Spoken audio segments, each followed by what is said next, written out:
Welcome to Driven by Janelle, the podcast where passion meets power and women take the lead on two wheels. What drives you to ride? So today we're honored to have Tameka Dawson. She's an Army veteran, software engineer, and founder of Power, Love, and Purpose. As a passionate advocate for women affected by sexual and domestic abuse, she has dedicated her life to providing critical resources and support. Tameka is also the CEO of GeeChee Girlz, a movement that celebrates sisterhood and empowerment through writing. From organizing motorcycle rallies to leading the De'Quian Kemont Dawson Foundation for safety awareness, her impact is undeniable. Let's dive into her inspiring journey.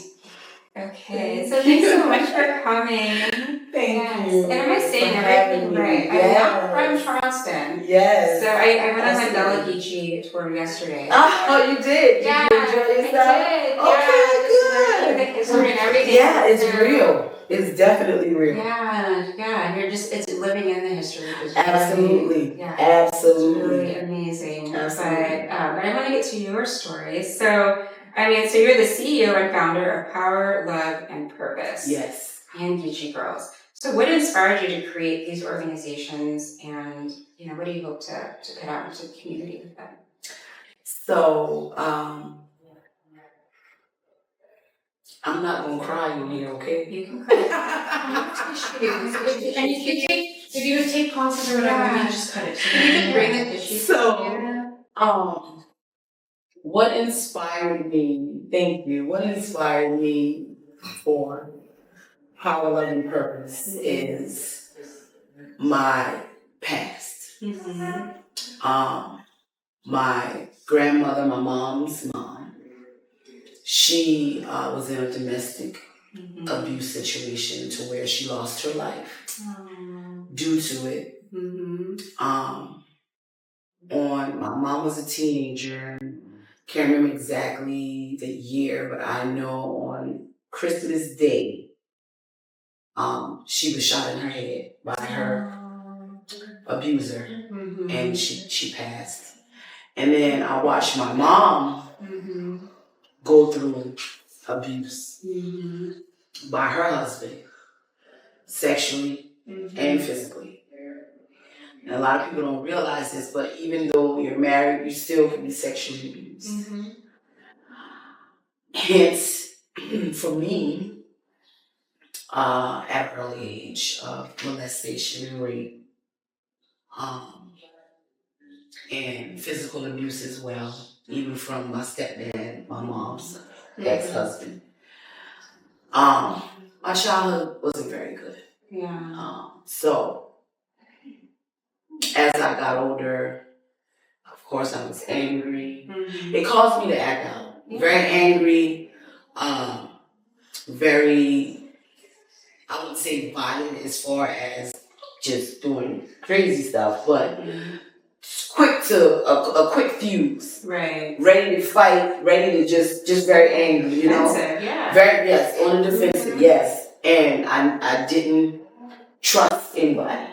Because everybody who I thought I could trust ended up hurting me. And it's always the ones that's closest to your family who you think you can trust. That's where you get the most hurt. Yes, absolutely. So with that being said, as I got older and, went through because, black people, do therapy, counseling and stuff, but it's much needed. And it's something that we should do and should embrace in our culture because there's nothing wrong with talking to somebody. It's needed. So I went through this process alone. I didn't tell my mom about a lot of the things because, I didn't want to hurt her. But eventually it was, they split up. And eventually, she knew what was going on. They split up. And I had to help her raise my younger sisters and brothers. So I grew up fast. And through all the experiences that I've been through, I prayed and I asked God, please heal me, deliver me from these things, and give me my purpose in life. And the very thing that broke me down and made me have low self-esteem and made me angry and defensive is the main thing that God is pulling out of me and has pulled out of me to build the platform that I have today. It made me the woman I am today. Strong, resilient, I persevere, I'm driven, I'm passionate about everything that I do. So I say, God, please show me what you need for me to do so I can do my purpose. Right. And what that was is I want you to help all broken women. Mm-hmm. What you went through, and now you can help somebody else through that same situation that you've been through. Mm-hmm. So I'm like, God, I don't even know where to start. I don't know what I'm doing. He said, you just go forth, and I'll send the people. Mm-hmm. And I stepped out on faith, and I always use that by faith. Mm-hmm. I step out on faith, and God has been building up the nonprofit, sending the women, sending the sponsors, sending the people that need to help me further along. And just the women that I have with my infectious personality. Some people cup of tea and I'm not. I can be a lot. I got a big personality and everybody can't handle that. Yeah. But I'm for who I'm for. Yeah. And I'm called to reach who I'm supposed to reach. And through that, I said, God, you give me the power, give me the love, and give me the purpose to put it back out there. Mm-hmm. And that became the name, Power, Love, and Purpose. Aww. And under Power, Love, and Purpose, the subsidiaries with the De'Quian Foundation, my son, I lost him due to a gun accident. So now our passion, January of this year made 2 years. So it's still fresh for me. Yeah. He was 23, left behind a daughter that's 5 and a son that's 2.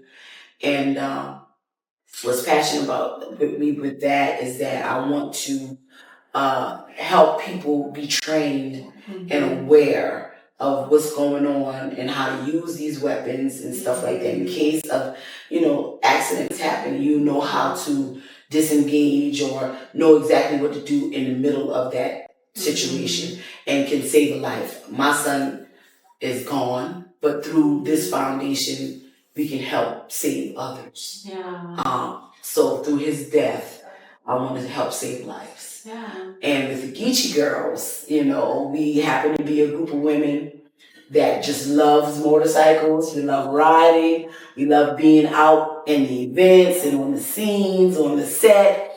And we all came from a bike club. We're no longer in a bike club. Mm-hmm. We wanted to come together as a nonprofit to do good in the community. So we do things like back to school events every year. Every year we have annual events. We have our all-female ride. We did had an awesome event in 2024. It's going to be crazier. Bananas this year in September 2025. We have people come all the way from Texas. Wow. We have people come from Florida, Virginia, North Carolina, Georgia, California, Washington. It was huge, and men were invited as well because we all want to be supportive of one another. Only thing is just the women did the ride.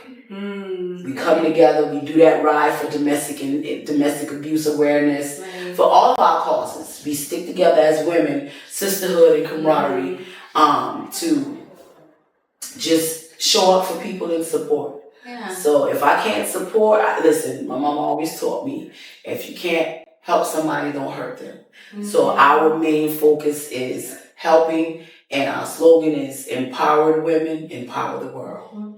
That's true. And there you have it. In a nutshell, in a nutshell. Yeah. Well, I'm going to kind of break a few things down. So, is it power, purpose, and love? Power, love, and purpose. Power, love, and purpose. Mm-hmm. So, what year did you start that? Well, God gave me the vision back, maybe in 1995. He gave me the vision, and I kept putting it off.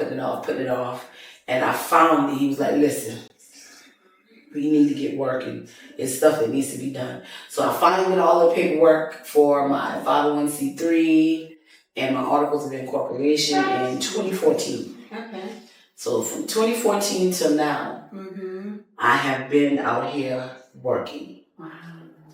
Working. And still, a lot of people are still being helped and in a good way and having the resources and getting the help that they need that we can provide. Yeah. My ultimate goal, and I'm praying for this, is to have a transitional home. Mm-hmm. Because a lot of these not transitional homes, but like my sister's house and Mm-hmm. the other places here, when you get in there, it's hard to get in because they're always full. And then when they get in there, they have a time limit where they have to be out. Mm-hmm. And if they don't have themselves reestablished or rehabilitated, where do you think they're going to end up back at? Mm-hmm. With their abuser. Mm-hmm. So my ultimate goal is to have a transitional home to where we can give services like daycare, etiquette, computer training, interview training to be able to pass an interview for the job. We do clothing. We do a clothing drive. We set up a closet for women to, have clothes for them to be able to come and get this outfit and go and do this interview. We also do food. You do food drive. We do every time you look around, we got an event going on. Yeah. And that's my main goal, is to have these services in this transitional house set up to where you come in, you get these services, we give you these things you need as far as the training you need to go out and rebuild and reestablish yourself and be able to do it on your own, stand up on your own, be that strong woman that I know you can be, and we don't just put you out. We at least want to have like maybe a year or two to where we have you set up just like a house. You know how those, extended stay? Mm-hmm. How they have something like a kitchen, little kitchenette, little bedrooms and stuff like that. Something like that to where it's comfortable, because a lot of women, of course, they have children. We want to make sure we have the after school programs and daycare. So I think big when I do stuff. I go big or I go home. Yeah. So that's my dream. That's my ultimate goal. And I'm not going to stop until it happens. Mm-hmm. So I'm trying to get grants now. We're trying to get sponsorships for different things, and sometimes we get things, sometimes we don't. It's not always going to be a yes, but we going to keep pushing. Right. And I don't give up. I don't quit easily, and I don't give up. And whatever I set my mind to do, I put my hand and my feet to the plow, and we get it done. You do it. Yes, ma'am. Good. Well, you're doing it. Thank you. That's what's amazing. Thank you. Amazing. So for GeeChee Girlz, so you guys said you always have events and things. How long have you guys had GeeChee Girlz? Is it a group? Is it a club? It's okay. So Power, Love, and Purpose is the parent organization. GeeChee Girlz in DKD is a subsidiary, and they're like a child under Power, Love, and Purpose. So for about a year now, we've had GeeChee Girlz, and about 2 years now we've had DKD. So with DKD, we do things like we go to the range. Like we got an event on April 12th. We rented out the whole range for that day just for our event. We do training for weapons, a class setting training. Then we go out there and we help them with the weapons. We get them down range. We do all of that type of work, and then we have self-defense training also. And these are open to men and women. So 2 years for that, and a year with GeeChee Girlz. Okay. That's exciting. That's really busy too. Yes. Yes. Everybody was like, how you do it? I said, I sleep when I can. And then when I get up, I go to bed working, I wake up working. Yeah. So, but it keeps me busy. And it's also therapy for me.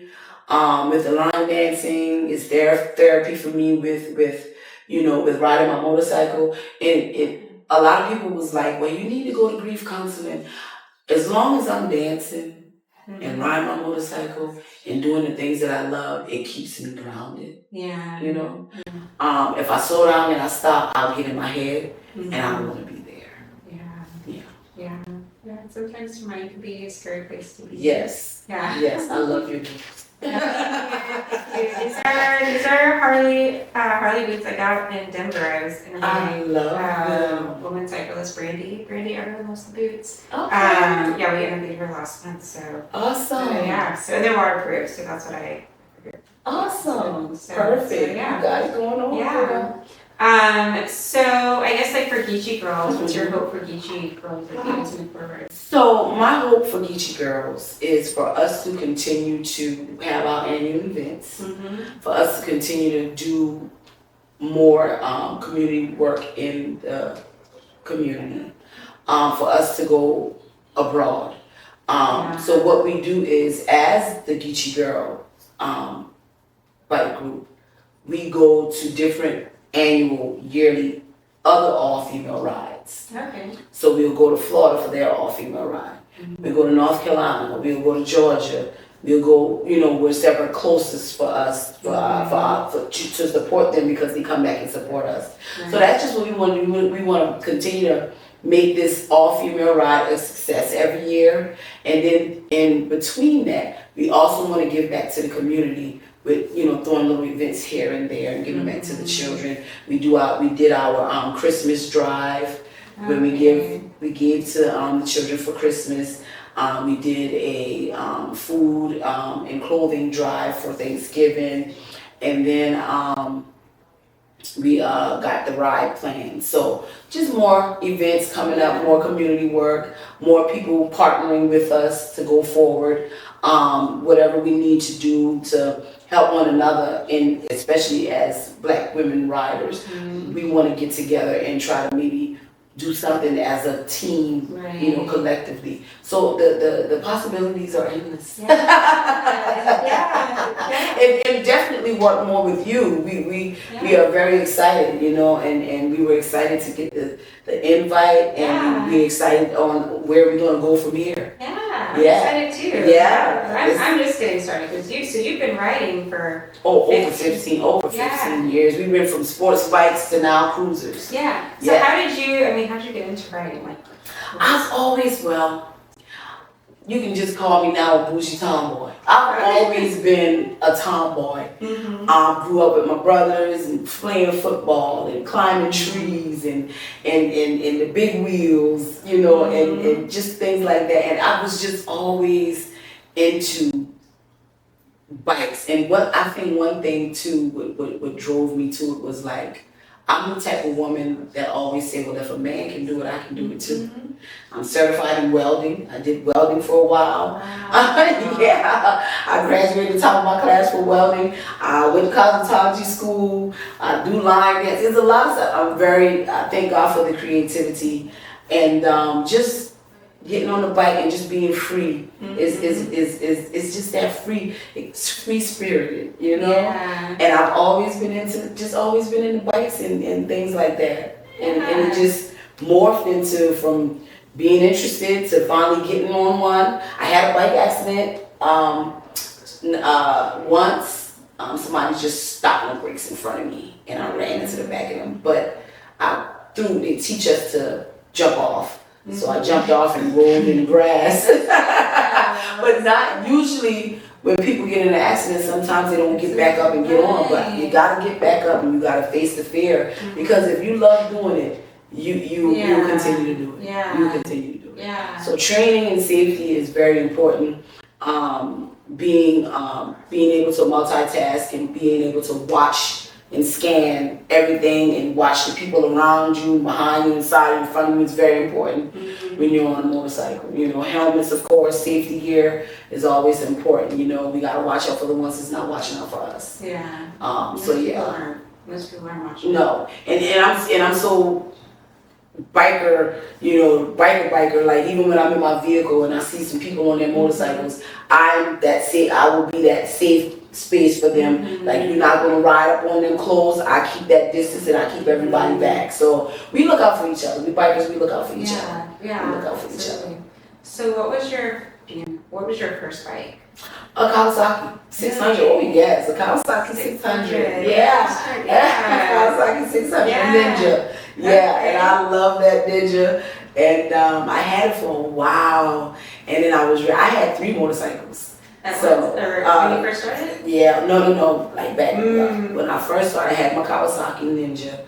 And then I was like, I had that for a while. And I was like, well, I want to get off of this and I want music. And because I love music, I want music on my bike and this and the third. So I got a sports bike, the sports bike of Harley. It's called the V-Rod.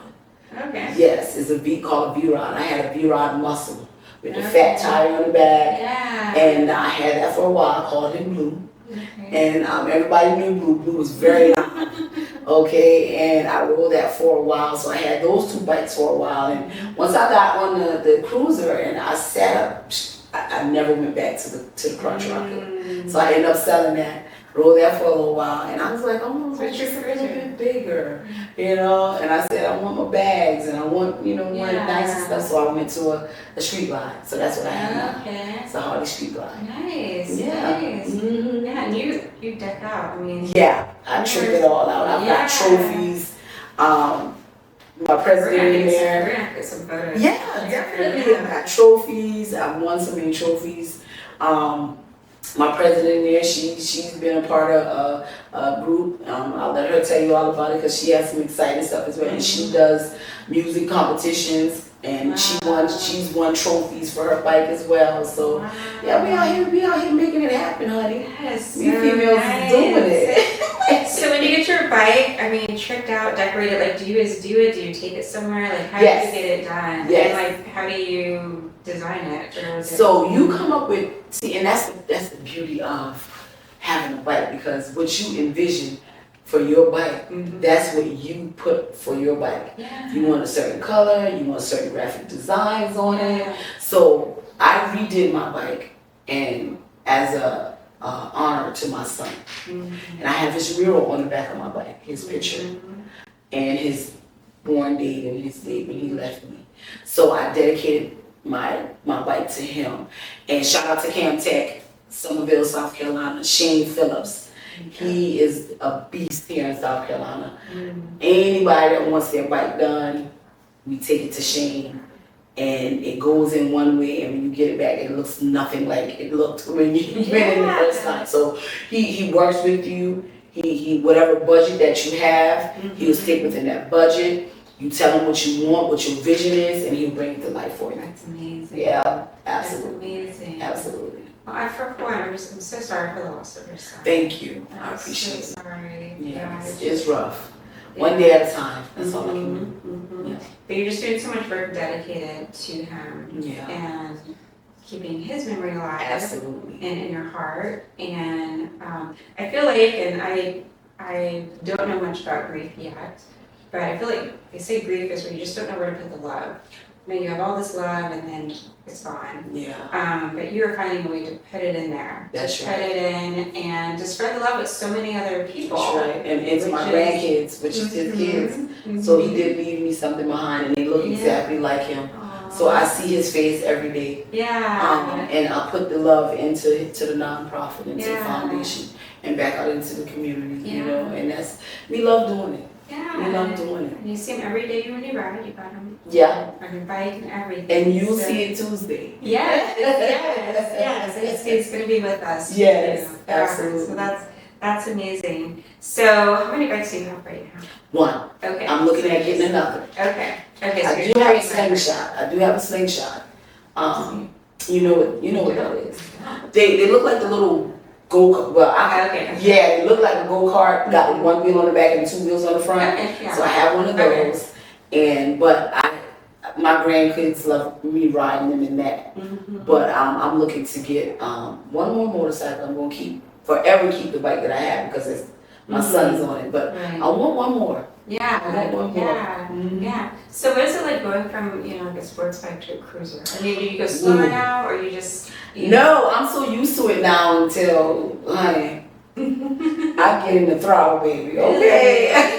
But at first, it was different. Because for one, with a crotch rocket, with a sports bike, you're bending over, it's much faster. Yes, much faster. And with the cruiser, just like I tell everybody, as you get older, your back won't allow you to do certain things that it used to when you was younger. Yeah. So as you get older, the sitting up is so comfortable. Mm-hmm. It's very comfortable. And I didn't go to a huge bike when I transferred over. I went to the V-Rod, which is a little much smaller than the Street Glide. So I was able to transition kind of smooth, but transitioning from my V-Rod to the Harley, the Street Glide was a little challenging, because of course it's a bigger bike, right, and it's a heavier bike. Mm-hmm. So with that being said, I just took my time and gradually, the more I rode, the more comfortable I got. So I would tell anybody, just take your time, right, and pace yourself. Yeah. Mm-hmm. Yeah. What do you have? So what I ride right now that I'm learning on is a Royal Enfield Classic 350. Okay. So yeah, my first bike that I bought, and so I've only been riding for like 6 months, October. Okay. Was a Harley. So new, just so That's new. awesome. Yeah, but I followed many times, so it's just been. But I bought a Harley Softail Heritage. I thought I'd learn on that. Mm-hmm. Then I took my motorcycle safety course and I fell on my face multiple times. Oh, I think I no. almost broke my nose because she had our risers up. And so after that, I was like, I'm not going to start to learn on a Harley. Then I had a friend who taught me a bit on a Honda Monkey. So I got Honda Monkey 125. And then at the end of the year, I got my Royal Enfield. And so I've been doing that for that's when I'm really learning on. So okay, that's good. So I know you'll be graduating once you get. I think by the summer, once I can ride every day, because it's been rainy. But once I ride every day, I'll get better. So you don't have the bike here, right? No. Oh, we okay. didn't. Yeah, with all this equipment, we have to bring. Man. You're gonna have to get you a trailer now. You're gonna have to invest in a trailer, a bike trailer. Yeah. Yes, ma'am. You have to invest in one. I already contacted the dealership. I was like, you just need to put that hitch on my thing. Absolutely. Yeah. Because for your bike, it's all decorated out. Do you ride it Oh, we ride. Really? Because I'd be afraid someone's gonna. We just don't go cross state lines with them, because they are very expensive, and with the big rim that we have, we can hit a bump and on a road that we don't know about, and we can crack the rim just like that. And you can't just go to the Harley dealer and be like, hey, can you replace this tire? It's not right. Yeah. So, and that's another reason why. Right, it's a special event bike. So we trailer. We call them trailer queens. Yes. So we trailer across state lines. Yeah. But I do want to get another bike and keep it kind of stocked just a little. So when I do want to get that ride and go across state lines, I can use that bike. Right. Yeah. No, that makes sense. Yeah, I like that. Yeah. So, do you go to a lot of events then? Or do you just? Yeah, we do. We do. We still do. We just came back from Daytona. I didn't go. We go every year. I didn't go this year because I had death again in the family. But every year we go to Daytona, definitely Myrtle Beach. We started going back to that. And then when they have biker parties and biker anniversary parties, we be in Atlanta, we be somewhere everywhere. That's so crazy. I wish you lived here. I wish you lived here. I wish you lived here. You have to come out, when we have a major event or something, you have to come out. Yeah. And then we all, hang out. Okay, so outside of motorcycling, though, you're a software engineer, veteran. How has that, has it influenced you as a motorcyclist, or how has it, does it make you get off work, you're like, man, I'm so stressed out, I really need to ride, or? That part. You're really technical, though, software engineer, really technical. Yeah, program management, software engineering, it can be, as soon as I get off, I'm at a computer all day. I'm stuck to a computer just about all day, during the work hours. So absolutely, when I get off, I want to get out and be like, listen, I got to get some wind therapy. Yeah. So I can get on my bike and I would ride. Yeah. Sometimes we're like, hey, let's meet up at the bar. Let's go grab, something to eat. We all get on the bikes and then go meet up at the bar. We actually have bike nights on Thursday nights, at our sponsors bar. It's called shout out to Kenya and Corey. Okay, City Vibes Lounge and Bar. Yeah. Somerville, South Carolina. So there are sponsors, and they have been very good to us.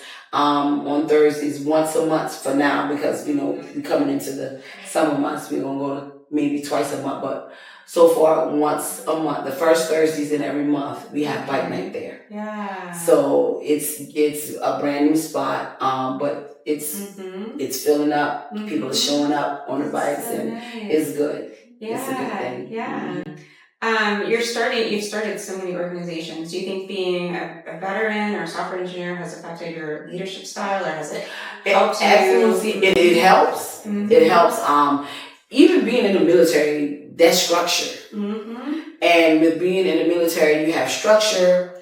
Everything is done by the books. And then you have that good leadership and dedication and promptness. And I hate being late for stuff. I'm prompt. I'm about business. My leadership skills, which we're not perfect. We can always brush up. Like, I'm gonna just make you laugh a little bit. My ladies in the committee, they say, well, you just take everything and you just run with it and you just go. And I'm like, I'm sorry. I said, I don't mean it on purpose. I don't mean it on purpose. It's just that when I started this, I started doing it on my own. Right. And I was so used to doing everything on my own. Now I got to sit back and be like, things like, listen, we're here to help you. We're in this together. Yeah. So they have to check me sometimes. They do. And I listen. And I always want constructive criticism, because I tell people all the time, when you're giving healthy constructive criticism, if you don't want it, you don't want to grow. Because we are not perfect. All knowledge don't dwell under one hat. We all help us with one another. And you can see something in me that I can't see in myself. If you gotta pull my coattail, please do. I am a woman. We are adults. We're women. We should be able to communicate, and we should be able to share our feelings and our thoughts with one another. And we, fix each other's crown. Yeah. And we keep it moving. Yeah. So, but definitely, the military has definitely, and my upbringing, has definitely, with my mom, raising us and everything a certain type of way, outside of the traumatic things that I've been through, has definitely helped me to be the woman I am today, and to have the leadership qualities that I have. So yeah, I love what I do, because we're supporting our troops, and I've been there. And I continue, to want to support the troops in our country in any way that I can. But once that computer logs off, is entrepreneur, is businesswoman, is queen so fly, is line dance instructor, is biker. It's nonprofit, is events. So everybody like, girl, you got so much going on, you do so much. Yeah, and I like what I do. I love it. Yeah. I love it. I don't just look at certain things as, a job or something that I have to do. I do it because I like doing it. I love doing it. Well, that's really the greatest gift, is to be able to spend your time doing what you like to do and make a living with it. I mean, that's just, that's the dream. Absolutely. So you're living the dream. Yes. Absolutely. So that's amazing. Yes. Let me see, I have more questions. So for other women that are looking to either start a nonprofit or a business, or getting, what advice would you give them in starting these things? Don't give up. Don't give up. Have patience. Yeah. I've actually helped a couple people start nonprofits. Okay. They had no clue on what to do, where to go, and I was okay with helping. Hey, all the knowledge is here. Our testimonies and the experiences we go through in life is to help us build us to a certain level, but it's also to help other people too. Right. So you don't keep all of that to yourself. Yeah. You're supposed to share. You're supposed to help one another, because it's enough for all of us to eat. And I so believe that it's enough for all to go around. It's enough. It's enough blessings. It's enough money. It's enough everything for all of us to be able to get in there and eat. Yeah. I'm not a gatekeeper. I definitely share. Girl, where you get them shoes from? Honey, girl, Amazon. Hit a link. I get all my stuff from you. Yeah. Girl, I'm Prime, honey. I know. Yes,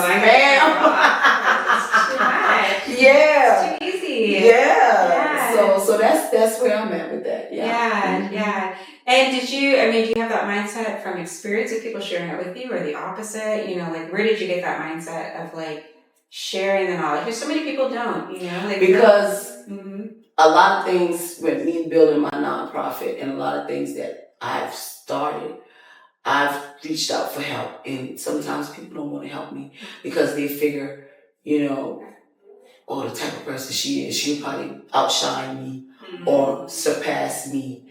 And I'm not even looking at it as a competition. I compete with myself. I want to be the best version of me than I was yesterday. Right. I'm not in competition with any other woman. I want to help you be the best person you can be. If I can help you, a lot of women come to me like, you inspire me so much. I wish I was as bold as you. I wish I was this, that. I said, well, do it. Do it. I always love watching you. I love following you. I said, do it. Do it. So I just, from experience, for people not wanting to help me, and I had to go out there and do the research and do a lot of things and get it on my own. So when I say one thing people can't take away from me is my knowledge and my know-how.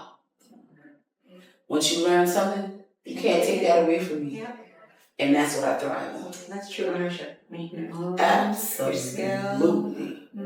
Absolutely. Yeah. I always preach it. I mean, so with my family's background, it's all about knowledge, you know. And you can kind of get ahead and change lives with knowledge. It's one of the reasons I started podcasts of just sharing knowledge with other women and other women motorcyclists, because not everyone has access to it. So like you had to go find it on your own. Absolutely. And that can be your pioneer. Right. It makes a great story. Difficult experiences, great experiences, but it's, you know, but why not the person behind you have to go through? Absolutely. And I want to make sure, like, well, I had to get it on my own, but I'm not going to, I'm not going to do that to you. Yeah. We don't all have to start from scratch. And that's right. You don't always have to start from scratch. And the more I give and the more I help others and bless others, God in turn blesses me so much. Yeah. I'm so blessed. Yeah. So blessed, and I'm grateful. Yeah. Definitely grateful. Yeah. Absolutely. I love it. I love it. And I also have a podcast that I used to have called Unpredictable Talk. And I was thinking about starting it over, but girl, I have to sit down. I want to sit You down. can do it on the go now. I mean, there's so much stuff on the go. It could be like a vlog, more of like a social media vlog. Yeah. Put it in a car, put it on. That's true. There you go. Because if you're going, I'm sure people would love to see. Because people don't What's see all the work. Yeah. People don't see all the work. Yeah. So that would be a good thing. And I post like crazy. She can. Rhea can tell you, I post like, I'm up to, I just celebrated 100K followers. Yeah. That's so good. Yeah, I got 100,000. Well, 101,000 now. Yeah, that's crazy. Yeah, man, I be doing it. I be getting out there.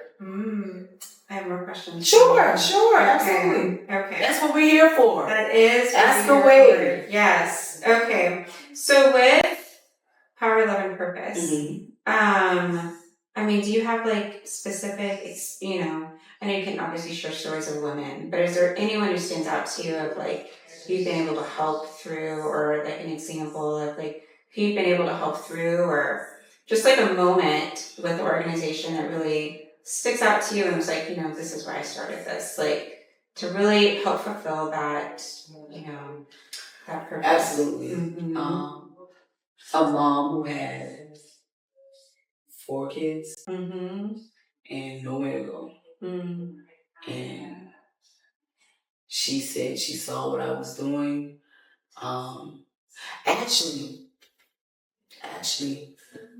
before I even started the all-female annual rides, October is Domestic Abuse Awareness Month. So during October, right before COVID, we all used to meet up. I used to do the domestic abuse rides. We all used to meet up at Harley Davidson. And we would do it from there. We would do a little ride. Then we'd come back to Harley Davidson and have, you know, refreshments and stuff like that. And we would have refreshments and things like that. So a female came out, and her and her boyfriend, they rode in the ride with us and everything. And just something about her just stood out to me. I have a very discerning spirit. And she came over, she talked to me, she connected with me because Harley Davidson helped me advertise the event, so they know who to go to for any questions. So she connected with me on Facebook. When she got to the event, she asked me for my number, and we exchanged numbers. And she never really called, but we would always converse on Facebook or whatever. And she just stood out to me for some reason. We did the ride, we had a good time, came back, had refreshments, and all of that good stuff. And about maybe a year later, she called me and she said that she was being abused by the guy that was. I said, I had a feeling. I said, it was something about you and him that stood out to me. Yeah. And I said that. I said, I wonder if he's because it just a feeling I got. And sure enough, he was. And she finally got out of that relationship, and I had to actually kind of give her some counseling throughout that process. Yeah. So that stood out to me the most. Right. Was that situation. Yeah. How the abuser and the narcissistic person with these type of people, they want to go with you everywhere and want to be right there with you. You come into a domestic abuse awareness event, and you are the abuser. Yeah. That's crazy to me, but they do it all the time. Wow. Yeah. Well, but I'm glad she went and glad she went. Yes. Yes. And yes, and she had the courage to reach out. She did, because a lot of them, they suffer in silence. They don't want to tell. They're embarrassed, or the person has a higher ranking maybe in the community or in the church, and all this stuff. People, even women in church, be abusing. They don't want to say anything. Yeah. Yeah. Yeah. Well, and I'm glad it's someone like you. You've been through it. You've been on the other side, and I think for so many people, they just have to get away out of it. But you're an example. You can get out of it. You can get out of it, and I know some women who didn't. And they're 6 feet under because they didn't get out of it, or they keep going back because they didn't have the proper tools and resources to stay away. Yeah. So that's my ultimate goal. Is definitely that. Yeah. Yeah. Passionate about that. Well, you are just such a leader in every way. Thank you. Yes. I appreciate it. I appreciate it. You're inspirational to me. I mean, it's doing everything. Thank you. That's amazing. I appreciate it. Yeah, and you smile. Like it could be, when you go through a lot, you know, you don't look like, everything that you've been through. Amen. And the joy that I have. Yeah. The world didn't give it, and the world can't take it away. They cannot. That's right. Right. Gladness. Absolutely. Yeah. Absolutely. So, do you have anything else you want to share? I mean, we talked about everything. Yeah. I mean, I'm just excited about where we're going from here. I want to get with you on whatever ideas or whatever let's connect. Well, I know you have the run in September, so I'll be coming out for that. So so I'll be back in September. So maybe we can do some more things in September. Absolutely. Yeah. Absolutely. I love I'm gonna send. I don't think I send Rhea Rhea. I didn't send her the itinerary. So we have an itinerary laid out for the event. So it's from Thursday to Saturday. Okay. So I'll send her the itinerary, and then we'll go from there. Yeah. Okay. Well, that'll be perfect. Yeah. Well, thank you so much. Thank you for having us. Yes, that's so great. And GeeChee Girlz, guys, you can. GeeChee Girlz, Power, Love, and Purpose. Yep, and GeeChee Foundation. We're all on Facebook. You can just go to the GeeChee Girlz of Charleston. That's our Facebook page. I've gotten away from paying for websites and stuff like that because everything is so social media with Instagram and TikTok and Facebook. So on Facebook we're the GeeChee Girlz of Charleston. We're Women of Power, Love, and Purpose on Facebook. And the DKD Foundation doesn't really have a separate platform yet. We just fall under Power, Love, and Purpose. Okay. All right, guys. You guys know where to check her out. And in the meantime, I'm looking forward to City Vibes. Yes, absolutely. Yes, absolutely. yes. And it's, you said every first Thursday, right? Every first Thursday of the month. There you go. Yeah, and definitely I'll always post pictures, so yeah, you can so go if you're and not see there, everything. you can see what you missed. That's right. Yeah. City Vibes, first Thursdays in Somerville, South Carolina. Yes. All right, guys. All right. Well, thank you so much, Miss Tameka. Thank you for having me. Dawson. Yes, Thank yes. you.